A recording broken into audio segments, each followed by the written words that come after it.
Arkan Program. Assalamualaikum warahmatullahi wabarakatuh at welcome back to Arkan Program. Update muna tayo mga kapatid. Update ngayon! Panoorin natin ang video ng Mount Canlaon or Canlaon Volcano na ipinalabas ng DOST PHIVOLCS kaninang umaga 7:30 AM na kung saan ito'y naglabas ng abo. Nagbuga ng 600 meters na taas ng abo ang bulkan na ito. Pinaghandaan lahat tungkol dito.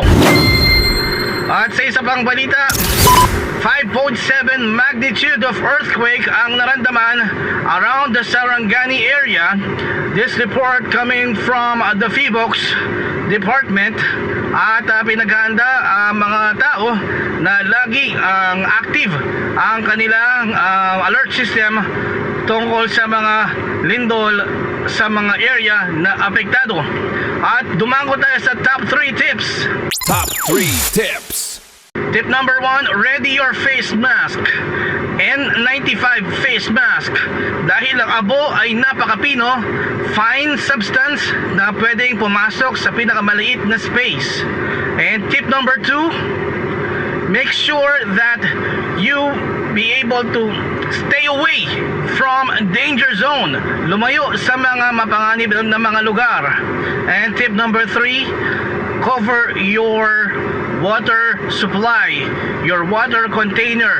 Takpan ang lahat ng tubigan kahit pa sa loob ng bahay.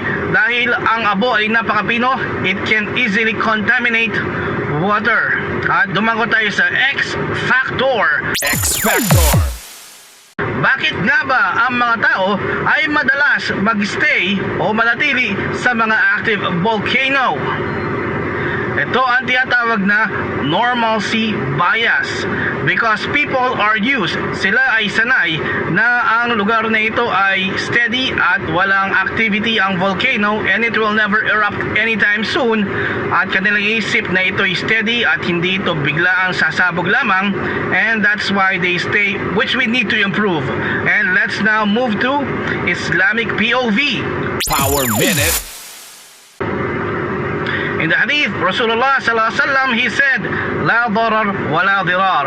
There is no causing of harm and there is no reciprocating of harm.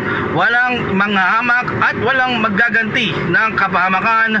Ito ang hadith ng Rasulullah sallallahu alaihi wasallam. Until next time, I'll see you again. Wassalamualaikum warahmatullahi wabarakatuh. See you next time.